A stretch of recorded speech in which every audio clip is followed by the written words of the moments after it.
Sorry about the delay, but we got here this morning and there was no internet. Everything was just down, so I had to reset and reboot. And I felt like I was on the Millennium Falcon with Han Solo and Chewbacca. Chewie, the hyperdrive is bust. What are we gonna do? Oh, whatever the fucking noise that carpet made. Anyway, that's what I felt like. Leigh-Ann is here. Look. Yes, there she is. Internet is restored. So that's the reason that we were a little late to, I want a live show. I'm going to get shit. Yeah. That's it. If we did a pre-record, like let's say we did one show a week, right? Yeah. Not beyond the realms of possibility. Let's say we did one show a week and we recorded it on an unknown day. And then it just went out magically on the same day at the same time every week. Wouldn't that be easier on everybody? Especially the people who've been complaining in the comments section this morning. I'm just thinking, maybe I'll solve your problems. You see, you could. I could. The only thing is we wouldn't be able to speak about our favorite subject, Which is? the current weather. Do we talk about that a lot? It is kind of weird, though, since we are going to go in that direction. It rained in Johannesburg last night, which is very weird. And I asked Leigh-Ann because it was her birthday over the weekend, and I'm always curious, like, what is the part of winter we need to be most afraid of? And obviously it has to do with when there's a cold front and all that stuff. But I always think of July as being the coldest. July is pretty bitter, but if you want to know the proper onset of winter, it's usually my birthday weekend. Oh, really? So around now we're in where it. it's like, okay. Yeah. Oh, But now Jesus. with this rain, it doesn't feel that Yeah. cold. I don't know. It's Bitcoin Bit says Ass's mic is off. off. Audio is shocking. People are talking about this. Testing. That's a bit strange. All right, well, just check that for us, will you? Checking stuff like 30 minutes prior says Common Sense. No pre-recordings, please. This is the only good live chat. Well, we'd have to see. Is there a Gareth Cliff license we all have to pay for the show to start? Yes, let's be like the SABC. Yeah.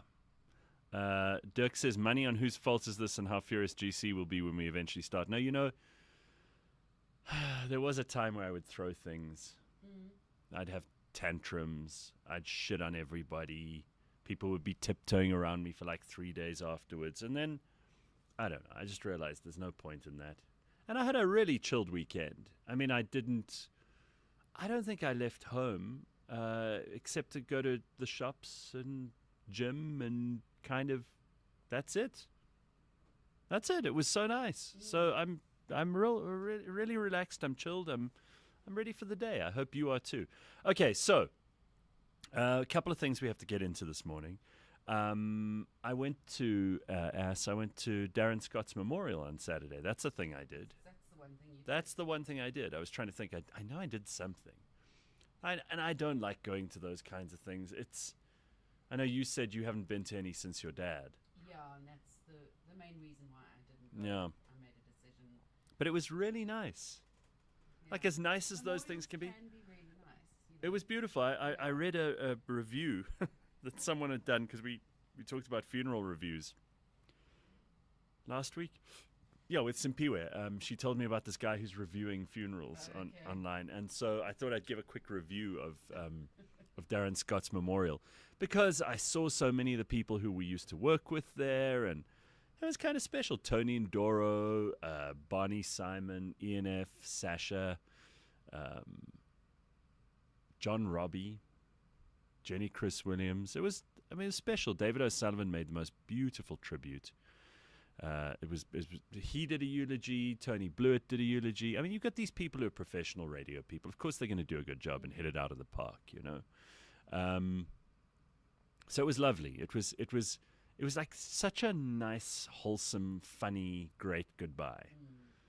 And then I know everybody went to a wake afterwards where they probably consumed huge numbers of shooters and things. Oh, for sure.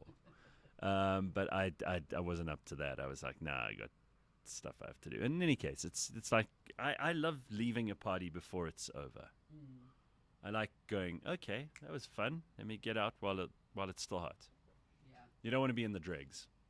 So that was special. It was a nice thing to be at, and to see so many of those people too.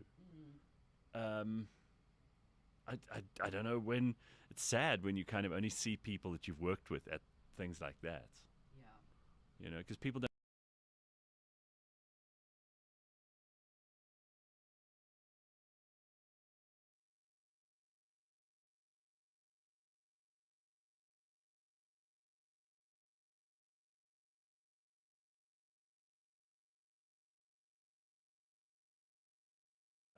How often do you see the colleagues that you had at your job 3 jobs ago?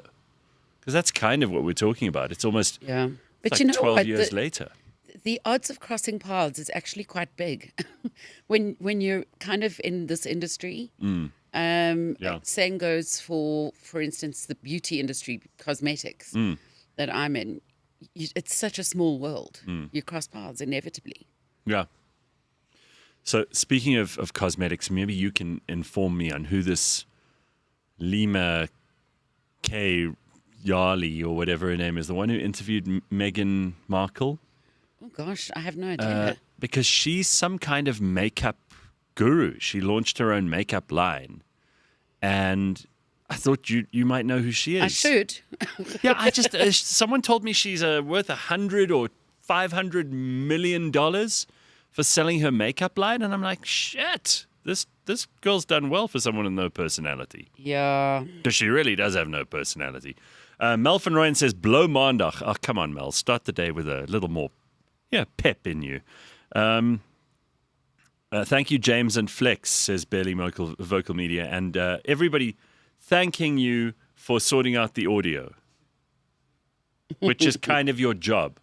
This is like you congratulate a puppy for eating its own food. Oh gosh, shame, man. Well done.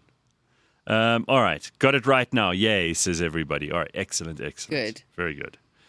James pressing all the buttons in the control room like a chimpanzee at a typewriter. All right. So you looked her up? I tried. I don't know if you're talking about Adriana Lima. No, man. It's someone will know the name in the comments. I couldn't be bothered to look her up. She's got a face this broad, and she's like smiley all the time. No? No. No luck. Okay. No. Don't worry about it then. I'm not really that interested in the beauty industry. So you know what? We can pass on this. I just feel guilty It's for a not pass. knowing. Anyway, someone inform me, please. What did you do for your birthday? It's my mom's birthday on the same day, so we went for lunch to La Pereña. Oh, that's excellent because they've moved from the south. They've moved from. They were in the south. Rosettenville. Oh, yeah, or adjacent. Yes. I mean, the last time I went there was probably about 4 years ago before they moved. Oh no, I went about 20 years ago. No. So listen, let me Wow. tell you, that neighborhood, they had security guards and things. I wasn't like worried for my safety, but it was really crummy. The neighborhood had gone down the It has, tubes. yeah. You know, like prostitutes and machoshas walking around the whole place. There were like homeless people passed out. I mean, it was just disgusting. It was like summer when I went, but what a revolting place. And the restaurant was so damn good that people were still coming. Yeah. This was a dinner at probably about 7 o'clock at night. And as I drove in, the friend who was with me, she said to me, holy shit, where are we going? Yeah. And I said, oh, I'm just selling you to a crack den down the road. So she was calm. She was like, oh, okay, well, make sure it's a good one. So I said, sure. They no finally, they hung in there. Did you for bring as your long as own they needles? Don't worry, there'll be needles there. There'll be needles on the there. floor. You will probably get HIV and diabetes and God knows what else and all kinds of STDs from this place. But the restaurant that we're going to is amazing beforehand. Before I drop you at the crack den, we'll go there. Because La Pereña has a storied history. I mean, we went in there and they had all the ties hanging from the They roof. brought them with them. They made the best peri-peri prawns or chicken, all Portuguese food. It was just magnificent. In fact, when I think about that place, I get hungry. Yeah. And then they moved a little while ago. To Melrose Arch. So I'm sorry for people who are not in Joburg. You must be thinking we've lost our minds. But this place is really a big deal in Joburg. And yeah, they've brought all their memorabilia. They've got all the stuff up on the walls. The ties are all over. Yeah. And actually the 10th, which is it today? No, tomorrow, is Portugal Day. Ah. So the timing was good. But so they set up outside at Malwa's Arch. Okay. And had a lady playing on some weird guitar. It's like round, but not a banjo. Weird. Some traditional instruments. All right. But we Maybe left somebody, when the festivities maybe one of the started. poras who listens to us will know. For fuck's sake, it's La Parina. It's not La Parerina. There is no La. La Parina. Why do you whites keep adding the La? Okay, well, I don't know. Give me a chance. Please give my better half, Christelle, a You know, Durban Dope, I got to explain something to you. When you say give someone a shout out for their birthday, do you understand that that is extremely boring for everyone except your better half? And that it would mean more for her to hear that from you than to hear it from me, because I'm only going to say it because you wrote it. And I don't even want to say it, even though you wrote it. So normally a nice person would go, well, happy birthday to you, Christelle, which I've just done. So if that's enough, then tune out now, Christelle. But the entire listener, But everyone else goes, well, no one knows Christelle. what the hell? What, we have to stop everything for that? Don't do that again. Anyway, Rosettenville is Hillbrow II, says Sugar Shabalala. Yeah, that's about right. Pora Day is during Pride Month. That's nice and gay, says Bitcoin Put. Nice and gay. You see, I knew this would happen. Now Khomotsa says, it's my birthday too. Oh. Okay, so Leigh-Ann goes somewhere for her birthday. Now we turned this into a birthday show where all we do is give each other birthday wishes. This is going to be fun. I made a big pot of soup, new, fresh one. Made some fires. Yes. Watched some series. Yes. And watched some older movies again. And I had just such a lovely time. I hardly had to go anywhere. And I'm feeling much better. Head cold gone. Yeah, the rest is good. Yeah, it's One terrific. last thing on birthdays. It was my cousin-nephew's birthday. But to tell you the story around it. Yes. He wanted a gardening party. How old is this turned child? 5. 5, and he wants a gardening party. That's quite Yes. sophisticated, all right? And so there were gardening activities. But the kids absolutely loved it. Getting into the dirt, raking leaves, making pots, planting flowers. They just loved it. They were in their absolute element doing something that didn't involve screens or didn't involve clowns. That's great. Or I like this kid sitting already. watching stuff. And he was Doing leading the activities. team with his apron. They had rakes and they were supposed to take these little flower pots home that they'd made, but they planted them all over the garden. My cousin came through. She's like, I've got all these fucking plants in my garden. Well, that But is it was nice. so nice to see just wholesome, I think kids like to do real stuff. You can give them a play fire engine, but they want a proper task. Well, they yearn for the mines. They want to work. And we should seriously, we should put them back to work because if kids are, I don't believe that we should be punishing them and treating them like slaves. I mean, no one wants to grow up like that. No. But I don't think kids have serious tasks to do because their parents don't believe they can or should do them. And therefore, I mean, I know parents who don't give their kids chores to do. Now, I know chores is an American word, but things you have to do around the house for your mum and dad. Yeah. There was no I option. had those Of course, growing when we up. were kids, Wash cars. I don't want to turn this into like, oh, well, when we were growing up, it was much harder. It wasn't harder. It was cooler. Yes, you had to wash the car and you had to pick up dog shit and a whole lot of things that you had to do. The picking up dog shit was a particularly odious task. But I never felt sorry for myself. Oh, you would complain, and then sometimes you'd get a clap if you complained too much. But usually you were But I doing didn't it with a friend or with your siblings. and I didn't feel sorry for myself, and I knew if I did that, then there was a chance of some pocket money, although that was never a guarantee, right? Yeah. You were might never- get a tip. You might get a little tip, but you were never sure that you were going to get anything for it. It was just basically it's how you earned your keep in the house. Yeah. And sometimes you would make your mom or dad tea. I mean, like simple stuff, not hard work where you had to go out and work in the mines. but kids do like that. They like to have a task and they like to do it well.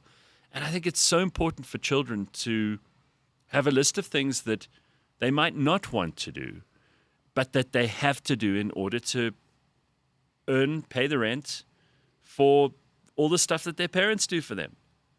Mow the lawn, And that just kind of have shit. a routine, Yeah. So I don't feel bad for kids who have to do that stuff. And it's so nice to hear that this cousin-nephew of yours wanted to do a gardening party where everybody had to plant things and, It was really wholesome. yeah, that's lovely. I mean, there was a jumping castle, but I'd say both activities were equally enjoyed. Oh, somebody says that the woman in question is Jamie Kern-Lima. That's the one who Jamie interviewed. Kern-Lima. Yeah. Don't bother looking her up. Her face will fill up your whole screen and you'll never get her off. She will squeeze onto your screen and she'll be stuck in the corners for days. Well, my phone She's enormous. case break. Her head is this fucking big, Leigh-Ann. You have no idea what you're looking for here. What is wrong with her? I don't know. She must have hydrocephaly or something. Oh, man. Yes, there's a problem. I watched Boston Legal this weekend. It's hardly aged. So brilliant and intelligent. You know, Bronwyn, that was one of my favorite shows. Yes. I actually it was think- so clever. I think I watched it to such a degree that it convinced my sister she should go into law. I mean, that could have been a part of it. I don't think that's the whole reason. But that show was awesome. James Spader, William Shatner. God, it was good. Good morning, all. What series can Gareth recommend? I'm looking for something good to watch, says Errol Mayer. That's why kids are doing so well in the cobalt mines in the Congo, says Bitcoin But. The series, so there are a couple. I mean, I didn't really find one that I liked. That's why I said old movies as well, because I went back to that. Somebody suggested some mob show that I started, but I just couldn't get into it. I've been watching. I watched like an episode of it, and then I thought, nah, I can't watch this. This is horrible.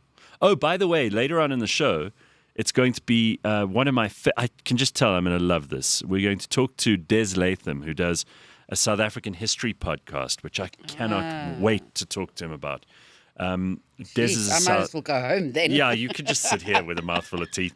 Des Latham is a South African broadcaster, writer, podcast host. I know He's got him. Yeah, I know the of history, him. the history of South Africa, which is his podcast, and he has been in print media, TV, Yes. digital platforms, all over the place. So I'm just really excited to talk to him about history. So anyway, you were saying series? I was saying I'm watching The Righteous Gemstones. Oh yeah, cool. that's apparently fantastic. It took me a while to get into, but it's the sense of humor. But I eventually got into it, and now it just doesn't want to end though. I haven't checked how many seasons there are, but it's just never ending. There was also a lot of sport on this weekend, and don't worry, I'm not going to bore you with a sports report because I just think it's a waste of time. Post of our attempt, our horrible, heinous attempt at this last week. But I did watch a little bit of the French Open, and I saw the Comrades. I saw it in the background. Yeah. Okay, and I still don't get it. I mean, it's great for all these people who they look so unhappy and so miserable and in such pain. Such pain. But you know what? You know what it's good for is the area and tourism and things like that. Please, what does it do for tourism? Have you none of those No, people? there You don't was- want to see those people. Have you seen what a mess they leave in their wake? There's shit lying everywhere in the No, streets. but I'm talking about like the small businesses that don't get much. The Airbnbs, the little. What, do you think I'm going to suddenly drive to Maritzburg because I saw something on the Comrades route?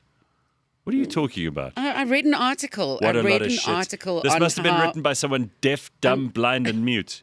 Let me find it. Really? Yeah, good luck, because deaf, dumb, blind, mute people don't usually put their byline in. And look, it was the Comrades. I read the headline and then I didn't read any more. But yeah, because you couldn't have given a shit. That's right. No, I couldn't And that's have. how I feel about the Comrades. You brought it up. Well, I do think it's ludicrous. I mean, there's some people who've run 30 of these things. Have you seen? Well, I mean, They get like wreaths. Don't ask me how I know this stuff, but they get a wreath for every 10 years that they run. So there's some chick who looked, I mean, but you could tell she's like, just leave me alone. I have run out of, all my muscles are basically cooked to a well done, medium to well done temperature at this point. They look hungry, They tired, look so angry and hungry. sore. Oh, it's so bad. I mean, listen, respect to you guys. Great, good for you. I do not understand running. I just don't get it at all. It means absolutely nothing to me. My cunt says, Gareth and Leigh-Ann giving parenting advice. Get knotted. Sometimes we give better parenting advice than most of the parents I know. So take it or leave it. Remember, we observe a lot of parenting. And remember, I can be as rude and objective and shitty about your kids as I want because they're not mine. So wouldn't you prefer me to be honest about them than to have some other parent who's just trying to say nice things about your kid so you'll say nice things about their kid? Comrades Marathon brings tourism and jobs to KZN. 600 Leigh-Ann, million rand in economic activity. Yeah. 600 million. You went and looked that up. First of all, I don't believe a word of that. Where does that money go? I don't know, but that's What, the a article I Boerewors read. stall on It was in the Witness. I saw the headline. Brings in Polly 600 shorts? million. I mean, I don't believe it. I just don't. I don't believe it. First of all, eThekwini, Durban, is a disaster. It's like it's been exploded by nuclear holocaust, that place. It's a disaster. Durban is so shit. And I'm sorry, Durban people. Durban Dope's in here asking me to give shout-outs to his girlfriend for her birthday. Durban is a toilet. It's absolutely horrific. I have no desire to ever go there again in my life. That's how bad I think Durban is. And I've got friends there, and I used to have property there and all that kind of thing. I'm not interested in Durban at all. It's just not great. Well, then thank As goodness for they've got Maritzburg, are you kidding? As for Maritzburg, what a disaster. Maritzburg is revolting. So I don't see why anyone would want to go along the road in between. And if Leigh-Ann is right and there's 600 million in money that comes into that, I want to know how that happens. It cannot possibly be. Maybe people are buying running shoes. I'm trying to figure it out. Like, how would a Comrades Marathon help the local economy? Just for that day? accommodation. Yeah, but for that day when people are eating and sleeping somewhere. There's a massive build-up to it as well. That there would be a whole big build-up with stands, people selling things, like you say, shoes. I don't know. And Adele says, what, like Joburg is a gem? No, it's definitely not. Again, the municipal and local governments in this country have done a terrible job. Except Cape Town. Cape Town is run very well. Mm-hmm. I saw in the news over the weekend, and maybe you saw this too, Helen Ziller is toying with the idea of running for Joburg mayor. Oh, really? Mm-hmm. Did you watch the roasting of Helen Ziller? No, I didn't. Couldn't bring yourself to do that. Nah, I don't think I don't know. Let me just, one day maybe I'll get to it, maybe I won't. I'm not that interested. Just not that interested. The city gets cut in half. You can't drive from north to south with clipping runners during the Comrades. Yeah, I think it must be frustrating to live there during Comrades, especially along that highway or the roads that they run on. It's not a highway that they run on most of the time. Gareth, don't be so retarded. There are 23,000 runners, plus their families, organizers, etc. But these are, I mean, what kind of people run? Everybody. You can put them in a tent, man. You could put all of them in a tent. Surely. They don't need something fancy. They run. You don't know enough about this to have that These sort people of need opinion. food, accommodation, etc. That's where the money comes from. Yeah. 600 million? I don't know. Old chap that did his 50th Comrades. It's over 4,500 kilometers, excluding his training runs. Remember Wally Hayward? Does ring a bell. Yeah, he was that very, very old man. He won, like, just after World War One. Yeah, he was before Bruce Fordyce. And then he kept running, and he kept running, and he kept running, and eventually, I think he, in his 70s or something, or 80s even, he ran. It helps the pharmacy and the pasta shops, says Roll. Then Chris says government funding for the Spaza store that belongs to Cyril. That's probably true. Audrey says that roast was horrendous. Yeah, it was a difficult watch. Oh, did you not enjoy it? No, but I knew that I should watch it just because it's one of those things, if you're in the media, you should... Oh, really? So why was it a difficult watch? Was it cuck? Was it, like, embarrassingly bad? Was the writing bad? There were parts that were quite shocking. I was surprised at how far they would go. And those are the parts that I enjoyed. But, no, sometimes South African humour is a bit cringe. Oh, really? So it was awkward. But it was okay. It wasn't too bad. Okay. Johannesburg is the cuckest place ever, says Mike Reed. Apart from the Cape Flats. At least they still fix our road, though, unlike in Johannesburg, says Mapello. No, but they probably only fixed it for the Comrades. I don't know. I didn't watch enough of this. And let me be clear about this. Not everybody has to like the same things. You might be a massive fan of the Comrades and you're doing it. I mean, I got into a conversation I didn't want to be in the other day with some dude who's a triathlon runner and swimmer. Obviously, triathlon, you swim, you cycle, you run. And this guy was talking about, I'm in a tri-suit. Apparently, that's what you call it. Tri-suit. A tri-suit. I mean... So you can do all three things in it. Yeah. Imagine how revolting that is. No, Gareth, I'm with you in not being a sports person. No. But we don't know. You don't know how they're I don't know. feeling. They look stupid in them. That's what I'll say. And I know that these runners sometimes shit and piss while they're running. Yeah. Right? Because they want to win. It's more important to get to the finish line quickly than it is to keep your ass clean. This is the kind of priorities you have to put in place if you're a runner. Yeah. And I think that's revolting. I think you should be judged on that. I don't care about how many medals you've got. If you shit yourself while you're running, that's embarrassing beyond belief, and you should stop. You should go to jail, actually, if you ask me. You should go directly to jail. But it doesn't matter what I have to say or whether I like running, because I'm not in charge of running.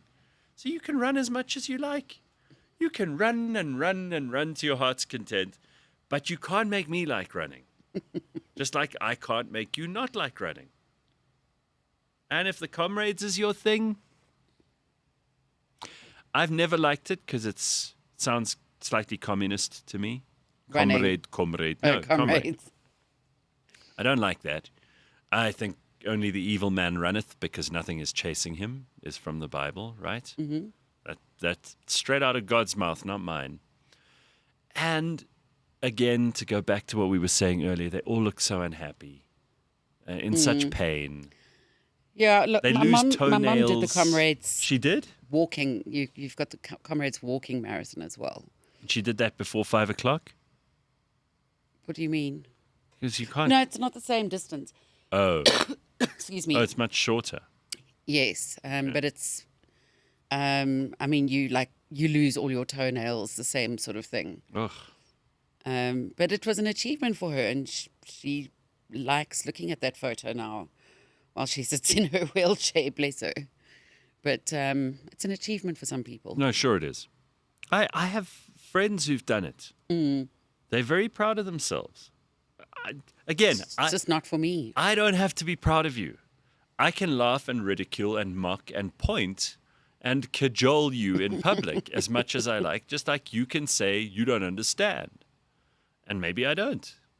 If I ever take to running, come to my house with a shotgun, and shoot me. There's no way in hell you're ever going to run. I don't in your think I lifetime. ever will. No. Some love pain through running, and others love BDSM. Who are we to judge, says Dirk. Even Gayton stopped trying to lose weight. He's like, what the hell? Put me in charge of the farm food. Gray says marathon runners look like they just stepped out of Holodomor. What is Holodomor? They don't care what they look like. No, they don't. It's all about performance. No, they want to, and I mean, listen, there's some people who I have tremendous respect for, who've done this a lot of times, and they are dedicated athletes. They're disciplined. That I can understand, but the whole idea of running between Joburg and Durban and Maritzburg is just, it's like, what? You know, when Pheidippides, so the idea of the marathon comes from Pheidippides, who ran to warn the Greeks of the city-states against the Persians. Is this a real character? Yes. A real person, yes, not a character? in ancient Greece. That's why there's a place called Marathon, and that is why the marathon is a certain distance. Don't ask me what it is, because I don't care about running.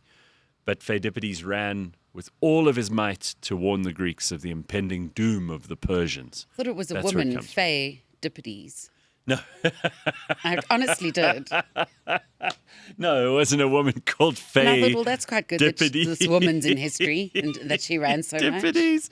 No, it was a guy. All right, so that's how it all came about. And I think that's a great story because why? There was urgency. The Persians were coming. You know, it's like when Paul Revere, I think it was Paul Revere, rode to warn the American colonies that the British were coming. It was urgent. And yes, the British and the Persians in the other story were coming and they were going to kill you. So there was a good reason for you to exert some athletic force and get there as quickly as you could. But what's the urgency from Maritzburg to Durban? You know, if you've got time to pick what you're going to wear, like your tripod is whatever tripod thing you're wearing. What is that? Yeah, what is that? Suit. Try suit. No, but the Then runners, there's no urgency. the runners were just, okay, one thing I do think in mitigation of all the shit things I said about running, it is a cheap thing to be able to do. Like you need a pair of shoes, good ones, but those don't have to set you back thousands and thousands of rands. And you need a pair of shorts and a vest. And the women's uniform's the same as the men. None of it's flattering. None of it looks good. You never see a runner and go, shit, that runner looks fucking hot. No one ever said that, Long right? distance Guys, runner. Flex, James, am I right? You ever gone past a runner and gone, yo, she is Listen, smoking? The sprinters, that's a different story. I remember having crushes on the 100-meter sprinters. They had really good bodies, but not so much long distance. Who died while running naked, says Christian Buerta. I don't know. Is there a story about I that? don't know. I think Darius was a Mede, not a Persian. Yeah, he was the Persian king, but nice story there, Slippery Pickle. Runners are way better people than cyclists, says Jethro. So much of a muchness, eh? You know, I've always said this. I don't want to labor the point because I've made it before so many times, but in a running race, and I understand in the Comrades they're gold medals for the first 10. I used to know this stuff. Then there's silver medals for, I don't know, there's a cutoff or whatever. Maybe they're 25 silver medals. Then they give bronze until 5 in the afternoon. So I get the winner, the second place, even up to 10 where you can still get a gold medal. I get silver. Lekker. If you can say to people, I got a silver medal at the Comrades. That's good. But after given 50 bronzes, it's time to cut it off. Those pathetic people who straggle across it, fight me if you want to. You don't need my permission to enjoy running, and you don't have to agree with me on this. But when you hear that someone has crossed the finish line and you are still 10 hours behind, give up. Go home. No good will come of this. You are wasting everyone's time. Just get out of there. Open the road to traffic so it can get back to normal and people can go and spend that 600 million that Leigh-Ann lies about tourist spree to Maritzburg. It's not going to happen. Just go home. It's over. There is no need for you to carry on running once you've heard from someone on the route that somebody won. It's not you. So why are you still there? It's not about winning. It is. They're not doing it for anyone but themselves, man. Gerda Steyn always looks like she can go back and do the run again for shits and giggles. What a Yeah. machine, says Kevin Harris. Yeah, she's quite impressive. I mean, listen, I remember watching Bruce Fordyce when we were kids and thinking this guy is unbelievable. He's just undefeatable. There were still people running after 5 o'clock. Very embarrassing. They're just holding up traffic, says Mapelo. Very embarrassing. Chris Smith says if Gareth could run the Comrades, he would get to the studio on time. No, the two are not related. See, we have cars these days, which is a phenomenal thing. Because when Faye Dippides, that woman Leigh-Ann thinks it was a woman, when Faye Dippides ran that marathon, they didn't have cars. It would have made, the Greeks would have had a little more time. Christian says Faye Dippides died to report on the victory of the Battle of Marathon. Perhaps. You had chance to Google it. I'm pulling this out of my asshole, out of memory. Gareth says, if you're not first at the Comrades, turn around and go home until next year. That's what they reckon IOL will be. Yes. I'd be happy to put that in quote marks and attribute it directly to what I said on the show this morning. Gareth, how's your vegetable garden? You need some kids to till the soil. I would not like to hire other people. If I had my own children, I'd put them to work there. But I wouldn't hire someone else's kids. Otherwise, I'd have to pay them. And I don't want to be accused of enslaving other people's children. Koketso says, have you heard of John Aquari, the one who came last in a marathon race in 1969? No, but tell me that story because it does sound interesting. Gerda Steyn is quite nice on the eyes. Trump mustn't take that one, says Carl. Okay, fair enough. The urgency today is that the Comrades are coming. Yes, but I think what you're talking about is the communist comrades who are coming to steal your things. Yeah. Okay. If we pull together 100,000 rand, would you do it? What, the Comrades? For No 100,000 rand? You'd have to do a lot better You'd than have that. to pay me that to run 3Ks. I once did run 3Ks, and I came 11th against just women. Remember that race that I did in Cape Town? Very vaguely. Anyway, I find running extremely unpleasant. I don't know how else to put it. And if you're a runner, keep doing it. At least you're not fat. I mean, I can't speak to... Actually, there were some fat people at the Comrades. I saw them. I can't speak to the Comrades, but the most I've done is a 10K race. That's quite hectic. And That's quite a distance, Leigh-Ann. I'll never I'm impressed. forget that. It was really an amazing experience. You It was enjoyed it? through town at night, through enjoyed it? Joburg. Yeah. I really enjoyed it. I was super proud of myself. You ran the whole way? Yes. How old were you? It was probably... I just want to check if it was around the time of Chernobyl or 3 Mile Island. I was probably in my 30s, late 30s. Okay, that's very good. Yeah. All right. I was Again, very proud. if I meet someone who's won a gold or a silver or, made it in really good time at the Comrades this year, of course I'll be impressed. But I'm not impressed with the person who comes 5,320th. Why should anyone be? That's a participation they need to trophy. be. That's all. The most I've done is a 75-kilometer cycle race, says Bitcoin But. That's substantial. I mean, I know someone who swam, a friend of mine, swam 4,500 Ks over a period of days. He didn't, and not consecutively. But Otherwise, he would have been a prune. can you hear that? Hear that Like there is thunder. thunder and lightning in Joburg. It's crazy. Wow. Okay. Let's move on from that, though, because that wasn't the only thing that happened over the weekend. And the whole reason we got onto it was because they say Helen Zille might want to run for Joburg mayor. I think it would be a good idea. If she's still got the energy to do that, and she takes no nonsense, Yeah. and she can get shit working. She certainly looks like she has the energy to do it. Oh, yeah, And the hell yeah. mental wherewithal. I wouldn't mind if she did that. I really wouldn't. Leigh-Ann, were you pre-bionic when you did the 10 kilometers? Yes, definitely. How's the hip coming along? Good. I've got one more day on my crutch. And then I'll be driving. Back to the car. So you've been Ubering around everywhere. Yes, I calculated it, over 3,000 Rand on Ubers. Wow. And I'm so tired of people driving me around. It feels like it's a luxury, but it's not. No, and not when you have to put in a stop for a petrol station. Yeah. To go and get a Coke or something. Absolutely. It's so annoying. And you're going to work normally and everything. Yes, yeah. Sure. Okay. Gareth, Slippery Pickle says, have you seen the riots in LA? Apparently the National Guard has been deployed, which is... have we got Hanan? Are you struggling with that? Okay, well, don't bother with Hanan today. Just tell him he can have the morning off. We've got such Wi-Fi problems, you have no idea.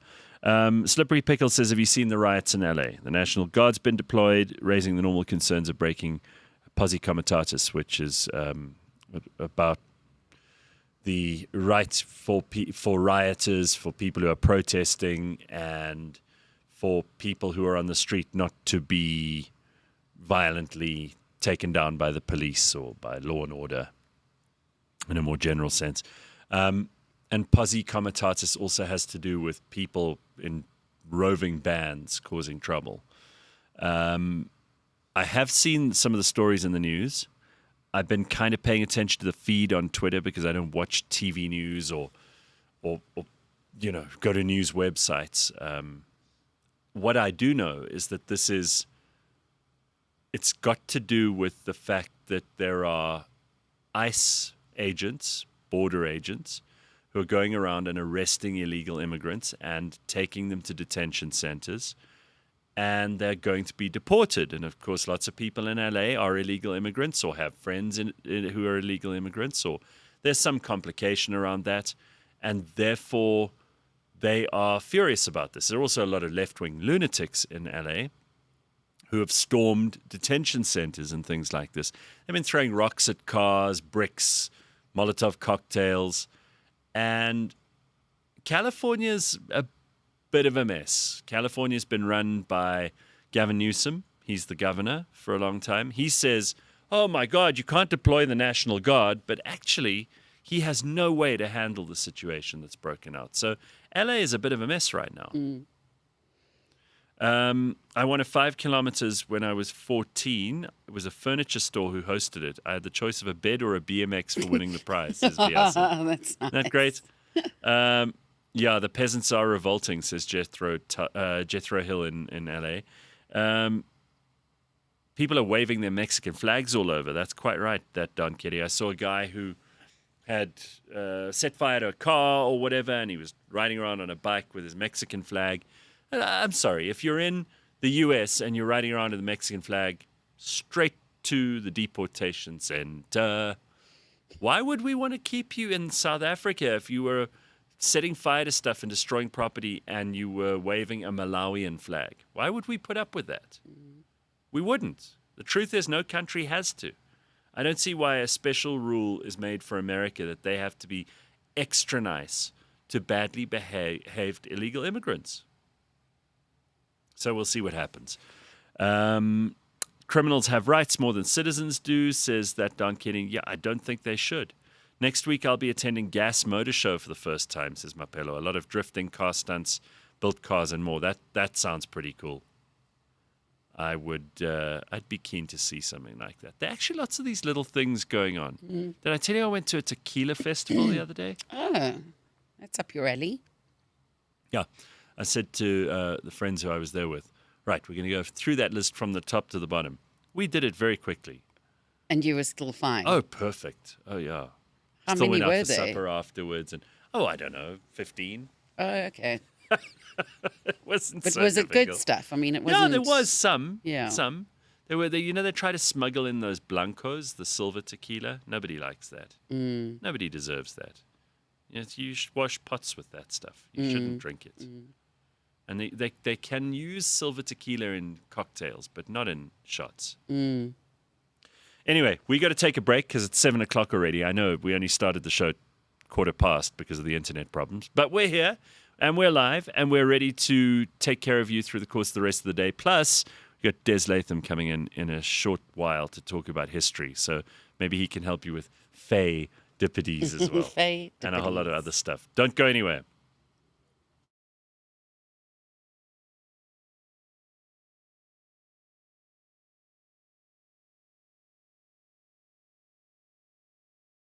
Final.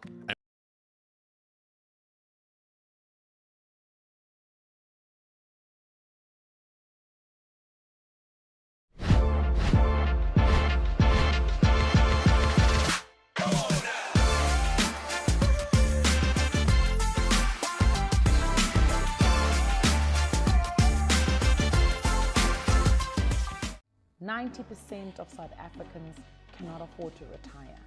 I want to put a gender lens on retirement.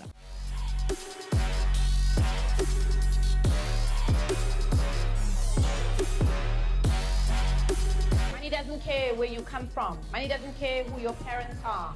If you don't understand the rules of money, you're gonna lose.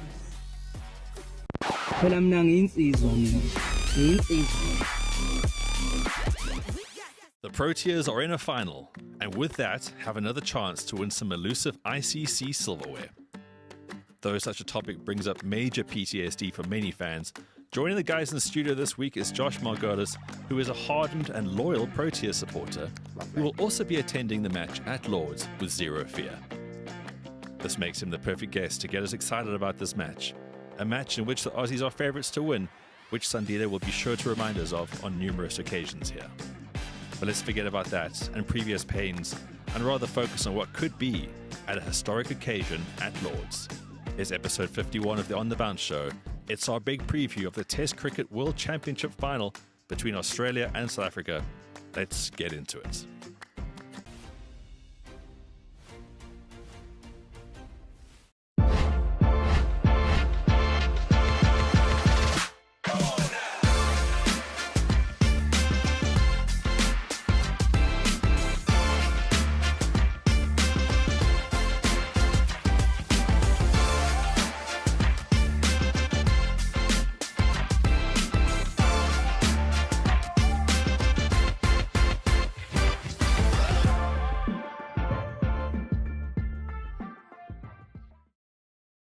Alrighty, we're back, we're live. It's Monday, it's the 9th of June.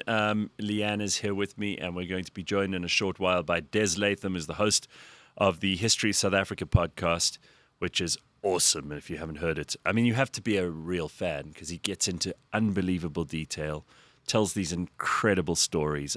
I love it. And you know, history podcasts are my thing. Yeah. There are about 10 that I'm subscribed to, and I just love all of them. Eat them up.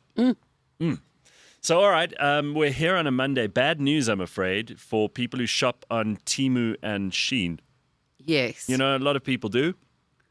I was saying to someone the other day, why would I go to the shops when I can buy clothing online, especially if I know my sizes? And why would I struggle? Get them to deliver. You don't have to go and deal with smelly people and, you know, well, I don't know. cash Sometimes money. the clothes that come via Shein and Temu are smelly. They do. Are they? They come with like a kind of a weird factory smell. Really? Yeah. Okay, well, I mean, I that's don't know. not my- I haven't don't know. ordered That's not from my experience. either. The reason I bring it up, Leigh-Ann, is because SARS is tightening an e-commerce tax loophole, targeting platforms like Temu and Shein to close VAT loopholes and low-value imports. The changes could generate I love the way that the news media in this country write about this as if they were SARS. The charges could generate an extra 3 billion in revenue. No, what you should be saying is, we're going to steal another 3 billion in revenue from you, the South African consumer, because that's what they're doing. Because the journalist has taken the press release from SARS Right. and not rewritten it. Stupid journalists. So that's what's So happening there. I don't know which publication this is from, but I'm not particularly interested. We shouldn't be giving them credit for telling us stuff like this. We should be in mourning because South Africans already don't have money. And now these guys are going after people who are trying to save money by ordering things like clothing online. Yes, but it's not helping people who make clothing here. It's not my problem. If you're making clothing and you can't make it cheaper than Shein or Temu, then you're not going to be in the clothing business for long. Why should the South African consumer have to pay more and in doing so subsidize you and your clothing business? Do something else. You know, it seems to me that the only people who lose every time are us, the South African consumers.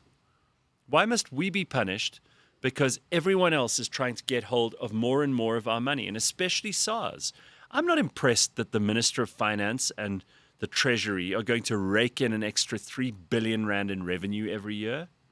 I don't care about you and your revenue. In fact, I would like you to rake in 0 revenue next month. I would like SARS to completely collapse, and I'm sure very many people in this country could be, at very least, unemotional about the future of SARS. And be able to make it to the end of the month on Well, their salary You know, or their wage. let's just think about this for a second. They are stealing your money anyway, and you have nothing to say about it because they come after you and they'll put you in jail if you don't. So it's gangsterism. It's extortion, just at a very high level. All tax is theft. They come to you and they go, hand over between 25 and 45% of everything you earn. Straight away. Before you even get paid, we get paid. Yeah. Right? Then they attach all kinds of other costs as well. You've got municipal rates and taxes. You've got water and electricity. You've got, and half the time the water and electricity don't work, but you're still paying for them. You've got tolls for various things. You've got secret taxes here, there, and everywhere. If you have earned money and you've invested that money and your money has grown, you've already paid tax on the money you earned. And then you've taken what's left and you've invested it.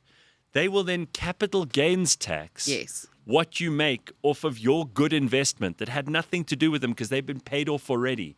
But they come at you with a gun again and go, you better pay up. We're going to take your money whether you like it or not, like the mob. You better pay up. But I have paid. Pay again. Inheritance. This is it. Inheritance tax. There are taxes on all kinds of things. There are taxes on carbon now. There are taxes on sugar now. There are taxes on alcohol and cigarettes. The things that give people a little respite from the ugly reality of living in South Africa. Ha, ha, ha, says the finance minister every year, like we've never heard that joke before. They're going to charge you more for a bottle of wine. Sometimes I think that tax is a scam. I don't know if I'm wrong. And then we must celebrate when they also find ways of getting their piece of the pie when we're just trying to find cheap stuff to wear, to put our children in, to furnish our homes. To do whatever it is that we try to do. Organize our offices. So we find a Chinese company that makes sometimes really good, sometimes perhaps slightly shitty stuff. But you're allowed to spend your money as you wish. If you want to spend it on stupid, cheap, nasty shit, then you go ahead. If you want to buy things that are a little more expensive, and for all you know, because China is the manufacturing capital of the world, they are making as good stuff as anywhere else in the world now. It's not like it was a couple of years ago when everybody said, oh, everything's Hong Kong, you know, if it comes from China. They're making very good stuff. In fact, they're making all the stuff. Yeah. So what did SARS do? They come in and they take their share. I find this completely disgusting. And then at the same time, our deputy president spent 346,000 Rand a night on his London trip recently using taxpayer money. Paul Mashatile and his spouse spent 346,000 Rand a night on accommodation in London, which totaled 2.077 million for 6 nights during an official trip, raising eyebrows. And what did he bring back? What was this official trip? Do you think Paul Mashatile, if you've ever seen him talk, God bless the man, he's probably a very nice chap, but I cannot imagine him sitting in meetings and going, here are the trade deals we need to tick off this week. And if I'm wrong, I will admit, I'll take him for lunch I'll have to pay. 360,000 and rand can lunch. you imagine what he would charge? I will take him for lunch if he manages to, I don't know, bring in millions in trade out of London because of his trip there. Because I don't know what his trip was for, and nobody does. They're not telling us. Apparently, it was all revealed in response to a parliamentary inquiry, which also disclosed. Oh, so this might even have been a long time ago. It might not have been recently. Also disclosed 239,000 rand per night was spent on their Japan trip, with no justification provided for the luxury expenses. We don't have to tell you what we're spending it on. We're going to spend 239,000 rand a night in Japan and 360 or 346,000 rand in London. And we're meant to get excited as South African citizens when they tell us SARS is going to now nail you on importing cheap stuff from Temu and Shein. You can understand why people have had enough of this nonsense. Mm-hmm. Yeah, for sure. And don't pay attention to the whole Trump-Musk thing, because I can promise you nothing's going to change. It's not going to change Trump's policies. It's not going to change the American government. It's not going to change the price of Tesla in the long run. People who are distracted by this stuff, what you should be paying attention to is how your government is ripping you off, like I just said. This is way more important than, oh my God, did you see Donald Trump and Elon are having a fight? It's terrible. Right?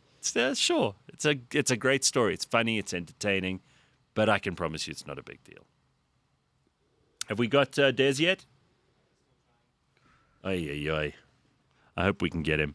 I see Hanan sent me a message. Said, trying to work on this. James is a national treasure.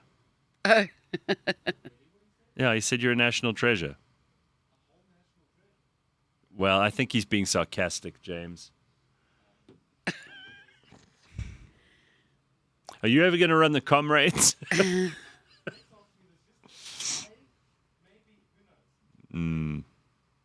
Maybe one day I'll chase you with such anger that you'll run the Comrades without even knowing that you've run the Comrades. All right. Now let's talk about a couple other things while we're waiting for Des, and I really hope we can get him this morning. But a fitness trainer in the US didn't go to the doctor for 7 years despite strange symptoms. 7 years. Someone has to explain this to me. It's an American thing. But Leigh-Ann, 7 years of a strange thing. It turns out, what did she have? She had an ovarian cyst the size of a baby. I first saw her on TikTok. Yes. And by it the was way, gross to look at. But now the people have done an exclusive with her. You got a picture of that ovarian cyst of hers? Oh my God, we can't even get the picture. You know, I could have done this show from home, and I would have been able to upload the pictures, get the internet, everything. Is that her? She Yes. didn't think there was something wrong when she's got a gunt like that. She's a physical trainer, and she realized it was starting to impact her job. Yeah. She hadn't seen a gynae or any kind of specialist. She'd only seen an optometrist in the past she looks 7 pretty years. good in this picture. That was before. Was that before? Yes. But she also, no health insurance. There, a fear of medical bills, a history of negative experiences with doctors. She just that's avoided... all good. Okay, that's all good and well. Yeah. But you have to prioritize your health. 100%. And I'm pretty especially sure when it's her job. And I'm pretty sure you could find a doctor who would just say to you, hey, listen, I think that this is an issue you need to sort out. She self-diagnosed Aye. and realized that she had uncovered the main cause of her symptoms.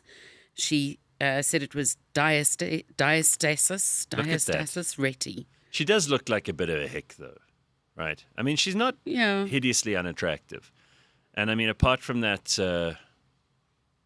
what would you call that? It's like a flap, because it's hiding in the pants on the side view. But you can see it's like hangs over on the front view. You know, because she's pulled her pants down. Yeah. How revolting. And that's growing in her ovaries. Yes. So apparently she's on the path to having it removed.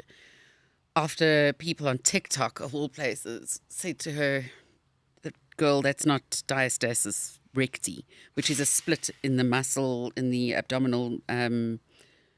So The ads over the she's tummy. been to a doctor since then, Yes, and she's now got. But she used TikTok people to tell her this as it well. was TikTok people who forced her to say, "Are you insane? Get to a doctor." Wow, I have a lot to say about that. Yeah. If I were a doctor, I would loathe social media. And what's that thing called? What's that website people go to? Reddit. No. There's a website people go to, WebMD. WebMD. or whatever. And they go there and they self-diagnose. I had a headache once. I went and looked on there. I was like, oh, it's definitely brain cancer. Yeah. I've got 3 days to live. You know, you don't know anything. People study for years to be a doctor. And I know AI is going to short-circuit a lot of things. It's going to probably diagnose a lot of things faster and better in the long run.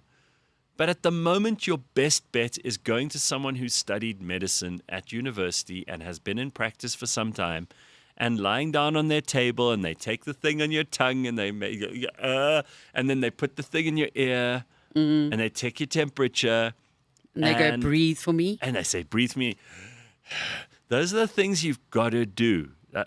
Just do it. And if it costs you half of what you earned that month, it's worth it, because this is your health. There's nothing more important. If you're sick, that's all you think about. If you're well, you never think about it. But if you have a giant ovarian cyst, the size of a baby growing in you, 48 centimeters. I don't know what to say to you. Like, go to a doctor. So the cyst extends from the left upper quadrant to the floor of the pelvis, measuring up to 48 centimeters. That's a watermelon. It is. That's what that is. It's not a baby. That's a watermelon. Yo. Yeah. Lady? It's like when you watch Dr. Pimple Popper, which I'm sure you would not. Oh, I could But never there are watch people there that have got blackheads that are in their back, which are like 48 years old. that. Leigh-Ann. Leigh-Ann, please Or they've stop. got some hump. They've their whole lives, they haven't done anything about it. They're not going to dentists, to Please stop. gynaes, to... You know, you hear about people who have like rotten teeth, and they stay in their mouths. The tooth is there for years. And you think about the sepsis going on there. You talk about a 48-year-old blackhead Yeah, it's really bad. in someone's back. And the thing is, the only reason why they're getting it removed now is because the show has said to them, "We'll pay you, or you'll get it removed for free." So How do they find them, though? Do well, the people half of them you can just see. They've got they like s- these cysts at the back of their necks. Do they self-report, though? Do they say, "I'd love to Probably. be on your show. I've got an enormous..." Or the family usually Wart. nominates them because these people have become so reclused Oh, that's that they unbelievable. have, because they've got some weird genetic disorder. So this woman, I'm curious, and I don't know if you know the answer. Maybe it's just going to stay in the ether. If you've had an ovarian cyst like this, it's highly unlikely you'll be able to have children. Surely. I just kind of lost interest. Yeah. Unfortunately, the doctors had No, you were grossed out. You didn't just lose interest. the doctors had to remove an ovary Okay. and a fallopian tube in Yeah. the process of pulling out the cyst, which she knew was a possibility. Regarding her diastasis recti, doctors are hoping it heals over time now that it's all been solved. Regarding falling pregnant, I'm not sure that that's something that she wants to do. She said Okay.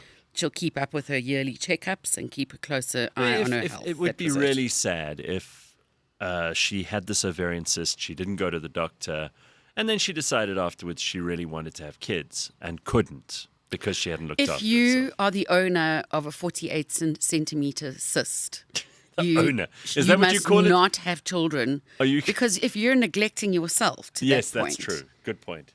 and So you it's- can't afford to So take in yourself your- to the doctor. In your opinion, it's a little bit of Darwinism in action, My goodness. right? Well, she probably will go on to have children. It's the people with one ovary that usually, have these big success stories. No, I'm Okay. sorry. We mentioned this earlier, but I think it's probably worth giving some congratulations to the people who won the Comrades. Mm-hmm. And to who won the men's tennis? I know Coco Gauff won the women's tennis at the French Open. Do you know, James? Was it Sinner or was it Alcaraz? Oh, Alcaraz. Very good, because he didn't look like he was going to win near the beginning. When I stopped watching, it looked like Sinner had it. All right, that's very good. So Tete Dijana completed his third Comrades Marathon victory, and Gerda Steyn showed her dominance, claiming her fourth title with trademark strength and composure. So well done, South African ultra-distance running champions. I added the word champions. So Just that to you those. don't think I'm contradicting myself when I talk about the stragglers at the end who are crying and vomiting and pooing and, those ones. Anyway, there's also a story that we need to get to because apparently scientists have figured out the personality traits of influencers. I'm sure influencers have the most valuable traits for all of humanity, don't they? Well, look, there's not much of a surprise when it comes to the personality What do we got? Okay, so they recruited 800 participants aged 16 and 17. Roughly half were Polish, the other half were based in the UK. Oh, They gave them a battery of questions about their career goals, what they wanted to do, and they were also given questionnaires rating their big 5 personality traits. So those are these are what were revealed from them. okay. Openness, Yeah, not a bad trait. sure. Conscientiousness, pretty Sure. good. Extroversion, some Sure, of us of are. course. Yeah. Agreeableness, and then, surprisingly, neuroticism. Okay, but those are the big 5. So how did they score on those? Because those are the parameters for everyone's personality tests. Those with heightened extroversion, narcissism, and histrionics, Okay, a tendency to be dramatic, okay. were basically more likely to be interested in the influencer life. Not surprising. Not surprising. What was interesting is that back in 2019, Lego sponsored a survey that among 3,000 kids in the US, UK, and China, and a full third said they wanted to be influencers. Only 11% indicated an interest in becoming an astronaut. Wow. And So more people of a way certain more. age want to be influencers than want to be astronauts or Yeah, firemen or any of those those things. are the people they look up to. Wow. I mean, Are there From- that from- many? You work in this field. Are there that many jobs available for No. influencers? There are not. no. We are full up with influencers. We don't need more, right? Supply is more than enough. Demand is low. There are occasions, you see, a brand will have different goals in terms of looking at influencers. They'll either want the macro influencer, someone that everybody recognizes and pay them a lot of money to do it. Sometimes they'll want a micro influencer, sometimes nano. So when you get to the nanos, but there is the slightest opportunity that you'll be chosen and you'll probably be paid in product. Which is, yeah. I mean, you get freebies. It cannot being be paid in product means you're being getting an freebies. influencer cannot be a career goal. It's not a job, especially in South Africa, right? It usually comes with being famous for something else. Right. I just want to pause you for a moment there. James and Flex, if you're still trying to get Des, stop, because I'm not talking to him for half an hour. I want a full hour with this guy, so ask him to move it if he can, please. And we'll just, Leigh-Ann and I got enough to talk about here, and we've got plenty of comments to get to and lots of other stuff. So just leave it. All right. In 1952, South Africa launched the Defiance campaign against apartheid. We should launch the same against the ANC, says Nunya. That's an interesting idea. I get very disheartened when I see Things like this Paul Mashatile story. Such a mature generation, says Slippery Pickle. I think you're talking about the influencers here. E-beggars, that's what they are, says Azalea. You can be an influencer and have no influence. That's interesting. Kids go through phases. My kid wanted to be an actress, then a vet for fluffy animals, then a psychologist. Now at 14, she doesn't really know. I had my 5 minutes of fame, but I enjoyed it, even though it was very embarrassing at times. But it made me have some... What are you talking about here, Ruth? When you were an influencer? Or when you were on the show? Or what was it? When you Tell us. came last in the Comrades. Maybe when you came last in the Comrades, you know? I know a woman who named her tumor. She's making friends. Oh, no. It's not a tumor. Do you remember Arnold? Yeah. It's not a tumor. Mapello says, who saw Jordan Peterson being grilled by a kid? No, I haven't seen that, but tell us about it. I always tell patients that Dr. Google has a deal with AvBob, says Dr. Robin. They should rather talk to someone who knows you, who has you in front of them to diagnose your problem. Yeah. Absolutely. That makes a lot of sense. If your personal trainer looks like that chick with the cyst, then you need to check your criteria for picking a personal trainer. Listen, I remember when I started going to gym, there was a trainer at the gym who was fat. Oh. He was a big fat guy, and he had clients. I thought this is outrageous, but clearly he was helping some people, or they wouldn't have kept going to him, right? And I suppose you could be. Could you be a fat personal trainer? Well, as a fat person myself, if I were to believe in a trainer, I might actually believe the guy who's on his own journey as well and wasn't just born that way. Okay. And has good genes. I might respect him more than somebody who's never had a problem with weight saying to me, listen, darling, this is what you must do. Do you trust thin chefs? By the same rationale.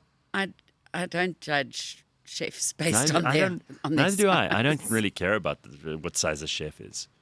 If they make nice food. And by the way, I don't even think about food that much. So a chef's job is to make lovely food. So if they make lovely food, I don't even need to meet them. I'll just say, that was great. Thank If you. a person looks like an almond mom, like a crunchy mom, like that personal trainer before, Yeah. I wouldn't want her to make me lunch because I'm going to have a green goddess salad or some shit. Oh. And I'd want something more substantial. Okay. Yeah. Keep your taste simple. It's like eating dinner at the neighbor's because your wife's cooking is bad. I'm just saying, says somebody here in the comments. South Africa should consume from South Africa so our economy can grow. America is such a big consumer, they're in trouble.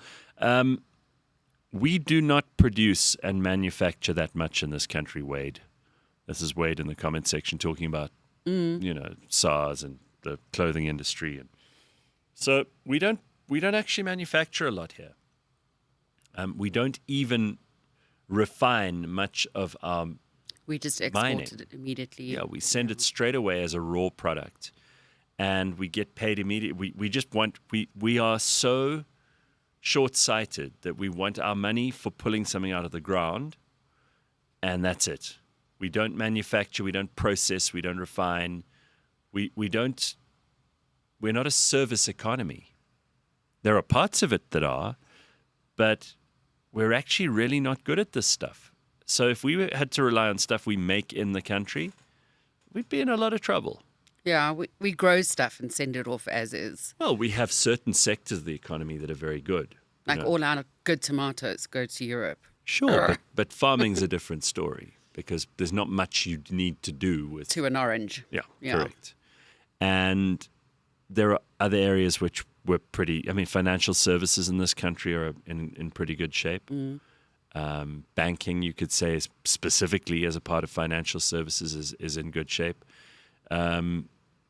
I think we have very successful insurance companies who have come up with some very clever and new ways of doing things, proper innovation. And you could argue that there are certain things that we manufacture that we do quite well, but they're tiny and niched. We need Wine. to one of them. import. We need to import a ton of stuff. So anyway, let's take a look. We've got a couple of other things here we want to get to. The Jordan Peterson thing was a wreck. It was harder to watch than the Zilla roast. He went there to be a Christian debating atheists, but then he wouldn't admit to being a Christian. Okay. We're a major stakeholder in the motor vehicle manufacturing, e.g. the VW plants in EC, says Melissa. Hasn't that changed somewhat? Yeah, though? I mean, we used to be a whole lot more. Yeah. I know Mercedes, BMW, Volkswagen, and some others were manufacturing here. Those numbers have declined precipitously. And I saw that we're still talking about the Goodyear tire factory, which say they're going to shut down in South Africa, and we're going to lose jobs. And the trade unions are like, no, you can't shut down. What about our people whose jobs are... If a business is not sustainable, what do you think happens, trade union? You think someone's going to keep the business going just to pay the salaries, even though the business is not sustainable? No, but if there's no money coming in, how are you going to pay the salaries? They don't think, because this is why they work in a trade union. They're not doing it. They don't understand necessarily economics. want to let go of these people and ruin their lives. There's just no money to pay them. Carl from PE says, we don't manufacture because government doesn't incentivize manufacturing local through bad BEE and labor laws and excessive taxing. I am seeing a lot, and maybe it's just the people I'm following, but I'm seeing a lot of criticism of BEE suddenly. I'm seeing a lot of opposition to it from all kinds of places. I read Kaya Dlanga, Penwell, a whole lot of people who I didn't think were massive anti-BEE people starting to go, we need to scrap this thing. And I couldn't agree more. Obviously, no real controversy there. It's a terrible policy. If you look at a chart of what South Africa would be doing without BEE, how it holds back business. It doesn't, by the way, it only helps a tiny percentage of people who are politically connected. We all know this. And it does nothing. The triple B is for broad-based black economic empowerment. They're not broad-based. It's all people who are connected. So we've got to scrap this ASAP. It's not suddenly. We just needed someone like Musk to highlight it on the world stage. Yes, absolutely. The person talking about the Jordan Peterson debate has no idea what happened. It was not a Christian versus atheist debate. People love playing gotcha with someone like Jordan. Yeah, people love playing gotcha, full stop. And they love a fight. And people love seeing their side win. And you know how many times I've clicked on something where somebody says, this person absolutely destroys this person. And I watch it and I'm like, no one was destroyed. There wasn't even a fight. What are you talking about? Oh, that's the media for you again. Well, clickbaiting. It's also fans of a certain person. Yeah. Oh, yes. Saying yes. that their person destroyed someone. And then you watch it and you're like, no, there was no destruction. That was so civil. Everything was normal. No one got destroyed. No one was that great at arguing. Mm-hmm. You know, in the old days of people who I admired from a point of view that you could put them on TV and they would just set fire to everything and take any argument down. People like, Christopher Hitchens and I mean these were genuinely brilliantly talented orators and thought on their feet and could land a punch like very few people. You don't get that much anymore. No, and there's also such censorship in place as well, and people are so sensitive. Yeah. All the lefties going on about 3 Beanie Boy and Ernst Roots. Oh, is that one on our Piers Morgan appearance? Again, no one landed any significant blows during that discussion. I didn't think so, and I was in it. I'm happy to be contradicted. Gareth Cliff destroyed Leigh-Ann Mole this morning, says Congo Chris. Sure. Have I? Sure. Did we have an argument? No, You did stand up for the runners. No, I didn't stand up for them. Yes, you did. All I said was I read that 600 million rand was generated at last year's. What lies, Leigh-Ann? I don't have the proof. I wasn't the lady sitting at the table Yeah. selling the tickets and the orange juices. I think you just did exactly what that other idiot journalist did earlier with SARS, the SARS story with this is how much money SARS is going to make off of taxing Temu.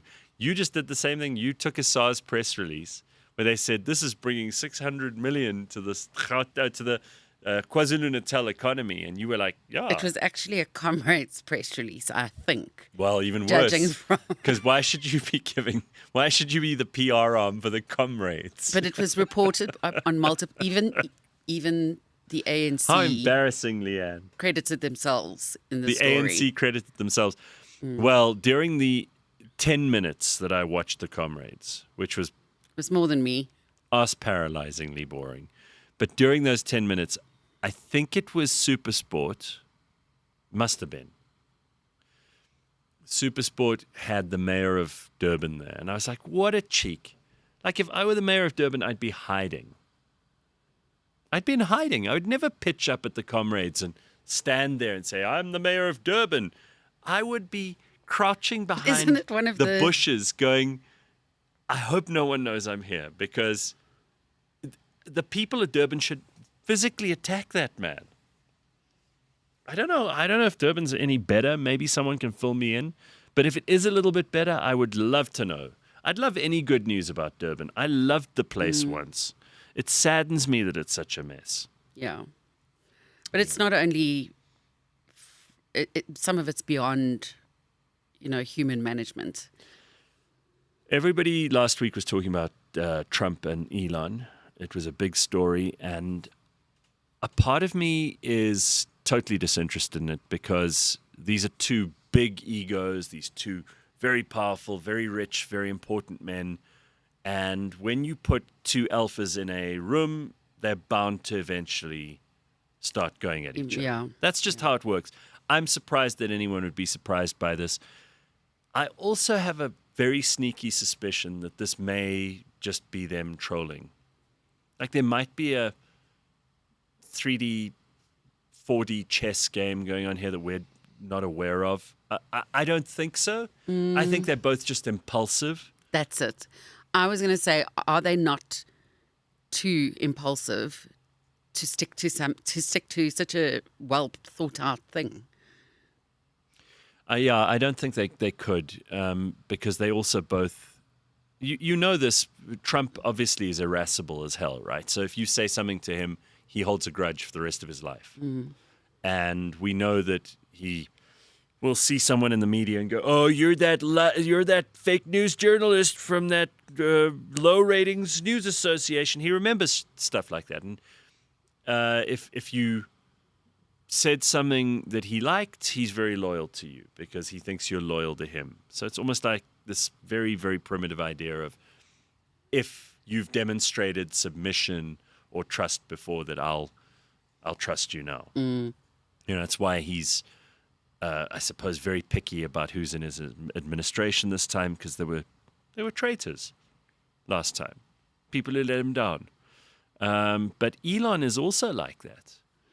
I mean, we've all heard stories about how if he goes into a meeting and says he wants to buy a business and they want 10 million more than what he's offering, he just gets up and He'll walks just out. do it, yeah. Or not do it. No, he just gets up and walks out, and he'll get into the lift and ask someone what they do at his company, and they'll say, because they're nervous, because they're talking to Elon Musk. It's a big deal.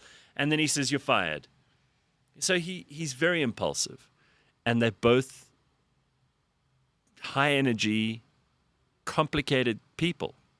So, of course, they're going to have disagreements and fallouts. Just remember that for all those people who are thrilled about this and think it's great because it's going to be the collapse of Trump's presidency, it's not.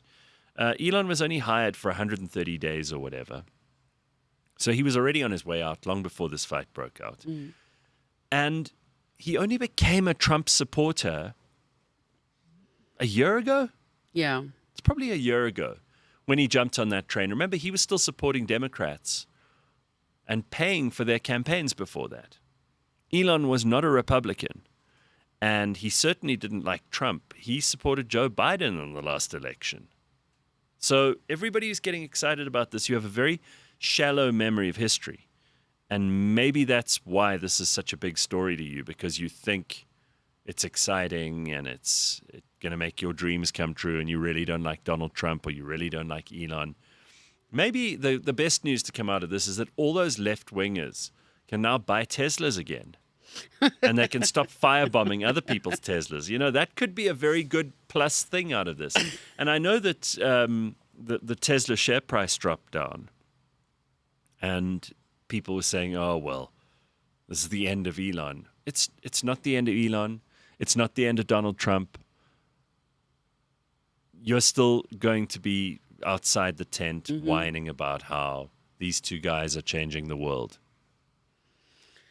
And there'll be something else that comes up anyway. Of course. We're already moving on. Yeah. I mean, look at how long were we in the headlines when Trump and Ramaphosa met? Like a week? And then it was over. These days, it's not so much that something embarrassing is going to happen or that something bad goes on in the news. It's that you just have to outlast Attention span. that week of attention span Yeah. that will be where people will be paying attention to you. Once you've outlasted that, you just carry on as usual. People don't even remember. They don't care. They just move straight on.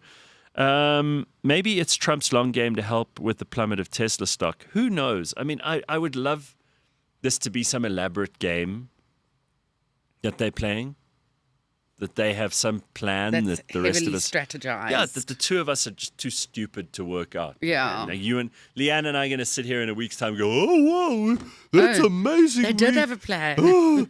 No, we're too stupid to understand it, but well done, guys. News cycles move so quickly, just distract them long enough that they miss the key stories, Dirk could say. Yeah. Who's paying attention to Russia-Ukraine right now? So the Ukrainians blew up a whole bunch of Russian planes with drones. Yeah. They drove a truck up. It's the most amazing story. If you haven't heard it, I'm sorry if you have. Let me just repeat for the sake of those who don't know. This dude, he's like a farmer or something. Obviously, he was an agent for Ukraine. A bloody agent. He drives a truck into, I think it's in Siberia somewhere, where they've got all of these Russian planes that were carrying out the bombing raids in places like Kiev. Not all the planes, but a substantial number of them. The back of the truck opens up, and a whole bunch of drones, cheap drones, fly out. I mean, cheap compared to military aircraft, right? And they fly over this Russian airfield, and they take out all of the planes. Probably 30, Yeah. maybe 40, maybe 50. Amazing. And then, obviously, Russia's been retaliating. They've been bombing Kiev. They've been making territorial incursions in the Crimea. But I don't know how many people are paying attention to that, because they'd rather talk about Elon and Trump having a bust-up. Yeah, It is and bizarre, right? as soon This as- shows you how people's attention is focused on all the wrong things. As soon as there was attention on Gaza, excuse me, people started falling away from following Russia Yes, anyway. absolutely. Well, And- now and- Gaza's old news, right? You can't summon up anyone with enough energy to talk about Gaza right now. They've tried, Yeah. and then it's Mexican and illegal immigrant riots in LA, and that'll be the story for the week, and then it'll be over. If I have to ask you, a year ago, what was in the news a year ago? I don't think a lot of people would be able to pull that information. Just out of memory. You could obviously ask ChatGPT. Yeah. Or Temu drones, says Tracy. They worked for 10 minutes, which ended up being all the minutes they needed. Well, this is the point, right? You don't need... And I don't think military spending is going to be anything like what it is now. You have to pay for expensive jets and aircraft carriers, and you've got military defense budgets that are through the roof. And you could make 100 drones for the price of a tenth of a military fighter jet. And it could do so much more for you than that jet ever would, Yeah. right? Yeah, there are also tech phenomenal. platforms, like cyber warfare and Yeah, things like hell that yeah. that can put you to shame in a few seconds. Christian says, I'm not sure complicated explains them. They seem rather simple to understand. Anyone could have seen this coming. They're obviously talking about Trump and, Yes. and Elon. Maybe they'll surprise us. Yeah. Let's just wait But and I see. don't see them working on some long-term... No, dastardly plan. No, No. but at the same time, I don't have also the patience for that. At the same time, I'm just not impressed by people who suddenly are Team Elon or Team Donald. But the other day they were Team both, and the people who are taking way too much joy out of this because they think it's the collapse of all the things they hate. It's not going to be. I've got very bad news for you. Anyway, Gareth, did you see the video, says Carl DeSantos, and maybe you did, Leigh-Ann, of Meghan Markle twerking to induce labor? It's so cringe. It's so bad. I saw, again, the headline did not go further. No, I'm not. Yeah. There's no... Wild horses could not drag me to a Meghan Markle story. But James does have something I want to show you. James, you got those things I sent? So first of all, show Leigh-Ann the tourist nightmare as Corfu Hotel had no English food and not enough hot chips. Here's the woman. Her name is Susan Edwards. She said she had a nightmare holiday, Leigh-Ann, because they didn't have enough chips. I heard her. No, that can't be real. That's real. Yes, it is. Doesn't she look? That has to be AI. No. James and Flex just both went, fuck. No, come on, you're kidding Yes, me. Leigh-Ann. Yes. That's a real person. There she is. Not enough English The- food. But fashion choices, can't call it fashion, but putting flowers next, it just creates a massive juxtaposition. Makes it worse. But I'm most amused. Like if you wore a shirt that was full of turds, Leigh-Ann, you might come off better. I'm most amused at the color, the tone of her skin. No, that has to be, that looks It's like not it's been AI. doctored. It hasn't. It does. Look at the top. No, Leigh-Ann, it hasn't. It hasn't been doctored. That's how she looks. No. Come on, where are your Come on, news her name is sources coming Susan. from? Her name is Susan Edwards. Just trust me on this one, Leigh-Ann. Okay, Susan Edwards, and the photograph was taken by Ian Buist at the Newcastle Chronicle. Just trust me. They're my source. You asked for my sources, and that was published in the Mirror. Okay, Okay. so I've given you. I gave you the photographer's name. Look him up. I mean, it might be bullshit. Who knows? Gave you the photographer's name. I gave you the picture of Susan Edwards. She went to Corfu. I mean, what's not to love? News. You know what's football funny is celebs. that woman thinks this is a tourist nightmare. I mean, her nightmare is that they had no English food and not enough chips. That's a nightmare. That qualifies as the worst experience she could have. Imagine going to, say, Portugal and not being able, all it's full of is English food and chips. That would be a nightmare. And not being able to have traditional fish dishes. Oh, come on, and prawn curries. So Tracy says, gosh, she looks like a human hemorrhoid. Can't believe I just went there. Gosh. Looks like you could just nip it off with a pair of scissors. That image is altered, says Jody. She agrees with you. Definitely 100%. photoshopped. I can tell it's what I do, says MN. All right, Yes. guys. I mean, argue with that photographer, Ian Buist, okay? It's not him, shame. It's whoever's done the work to it afterwards. All right. So, see, this is how Oh, we... no. Oh, no. Oh, no. The last hot dog at the gas station be like, and they do look like that.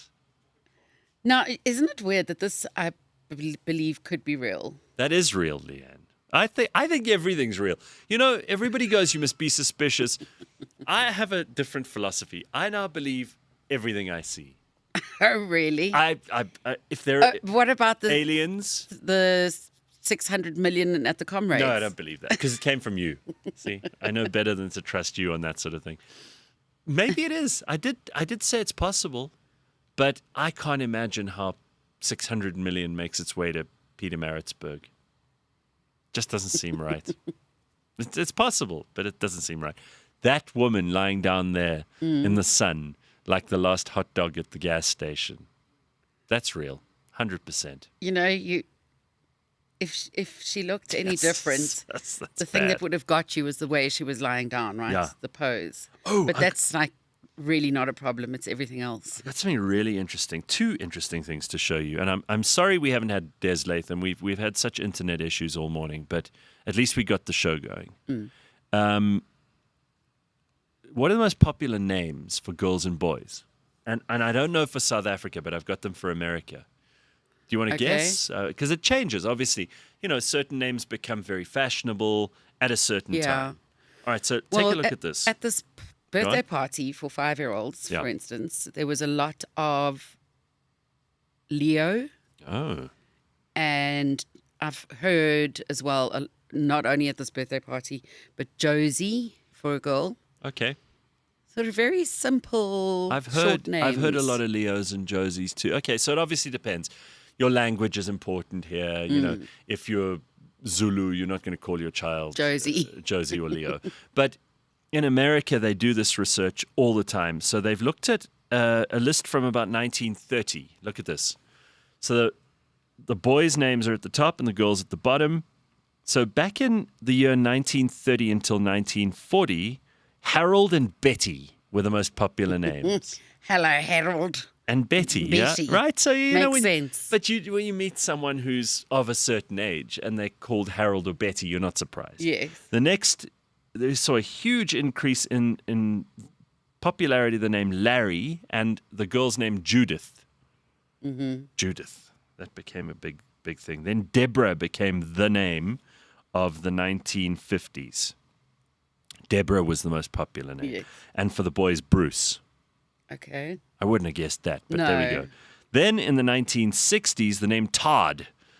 Very American. Mm-hmm. Obviously, this is America. So, I mean, take it from whence it comes. And Tammy. Todd and Tammy. That was the 1960s. The 70s, most popular boy's name was Chad.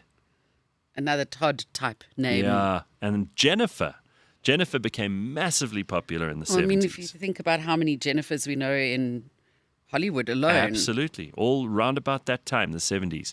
And then Amanda in the 1980s became the most popular name. Dustin for boys. In the 1990s, Cody and Brittany ended up being the most popular names.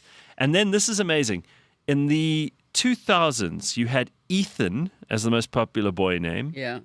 And girl named Madison. And there are a lot of Ethans and Madisons in the media at the moment. You could, you go through a couple of articles in the news. You see people on Twitter and Instagram and everywhere else. There's a lot of Ethans and Madisons. And then suddenly it changes in 2010, popularity of Aiden and Sophia. Yes, okay. Right. There was a Sophia relative of mine. Right. 5-year-old as well. There we go. And then the most recent ones, 2020 onwards, for boys, Oliver, and for girls, Amelia. Yeah, I can tell a lot of crunchy almond mums had a say in What those does that mean? in those names. I don't know what that is. The ones that feed their children celery and Okay. um That's a novel concept to me that you brought up now this morning really? twice. Yeah. I didn't know about almond moms. they've been around for a while. Okay. Well, you're teaching me things. The child who's never had a grain of sugar in their lifetime. Okay. So And their fruit juice is diluted. Super health conscious moms. Yes. Okay. I do think that our names, certainly these American names, I think they're getting better. I like the names Madison, Sophia, Amelia far more than I like Betty, Judith, and Deborah. Right? Todd and Chad. Yeah. And if I think about the names that were used around the time I was born and you were born, Chad, Dustin, Jennifer, Amanda, not really. I like what's happened since. Cody, Brittany, Ethan, Madison, Aiden, Oliver. Oliver's such a great name. Amelia, what an awesome name. I love these names. So I think that we're getting better. No more Harolds, okay? No more Bettys, no more Tammys, no more Todds. Let's keep moving. It'll probably go full circle, though. Let's All keep of a sudden, going in those this names direction. will come back in fashion. Well, I mean, Jennifer has remained very popular throughout, if you look at the graph. Jennifer's remained very popular. Larry has stuck around a little longer than we would have thought. It has. Larry's not Larry. great. It reminds me of old Hollywood. Larry. And Yeah. here's Larry. Larry King. That's all Yeah. it reminds you of, right? Let's just show that woman who had a nightmare in Corfu again, just for people who might have missed it. Because, yeah, there we are. That's beautiful. I wonder what her name is. Susan. That's what they say it is. If you zoom in again, you'll see. Oh, come on. No, we don't need to see that again. And there's what's that alien thing I've just seen at the Leigh-Ann, top? just don't interrogate the information I bring you out of the kindness of my heart. And then I thought this was interesting, worth looking at. Ozempic penis. Oh dear, All right, is that a thing? Apparently. So this is a story that I thought maybe interested you. So Ozempic penis is explained as a study shows average penis sizes increasing by a substantial amount. Increasing. So apparently people who are injecting themselves with Ozempic, this is what the story purports to tell us. Yeah. People who are injecting themselves with Ozempic because they want to lose weight are growing much bigger penises. You don't grow penises. Leigh-Ann, I can only tell you what. The only time you're growing your You know, penis you are so- is when you are a boy. You are so argumentative today. All you want to do is argue with me. Everything I say to you, you just contradict.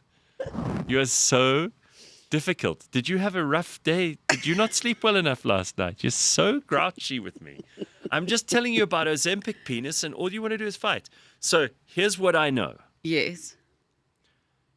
They say that Ozempic penis is a thing that is making penises bigger. Right. How? People who know better than me are saying no. It's because people are thinner, their penis looks longer. And because you can see it for the first time from the top. Or that there is some kind of diabetes-related thing that might have to do with, or it's blood pressure, and the blood pressure creates better blood flow. Yes. Again, I'm no expert in this, but there is such a thing as Ozempic penis. Okay. Apparently. Now I'm understanding. So Right. because losing weight, let's not say it's Ozempic, because any of those drugs that help you lose weight, We'll make it look which you're bigger. supposed to be taking if you're pre-diabetic anyway. Right. Right. Those it's the weight loss. Yes. And the weight loss which produces healthier results in your blood pressure. Yes. Okay. You're losing the fat around See, the mons. Now you look how well And that's why you can look how see- well we get along if you just don't argue with me the whole time. And then to wrap things up this morning, I found a lovely video. You know how we like finding foreign people who sing? Yes. There's Yes. lots of Dutch people have made their debut on the show. And so this is a German called Olaf der Flipper. Nice. Obviously his real surname. Yes. Okay. Why? You don't believe me? Again? I'm scared to believe Olaf you. der Flipper. And he has a song called Drinking Wine Feeling Fine, Oh, nice. which I thought was a think I'd nice like one that. for your birthday week. Yes. Because you're actually only celebrating your birthday week this week. Yes, no, Yes, of course. So here's to wrap up the show this morning. Here's Olaf der Flipper and Drinking Wine Feeling Fine, all for Leigh-Ann for her birthday over the weekend. And we will see you on Wednesday at 6 a.m., bright and early. I'm sorry that we couldn't get Des on. We started a little late this morning. But, we were trying to get the internet up and running. Thank God we had a show at all. Leigh-Ann and I are sitting here. Blame it on the weather. We were sitting here looking at each other and finding reasons to fight from 5:45 already. But here, to cheer us up and to leave us on a high note, is Olaf der Flipper.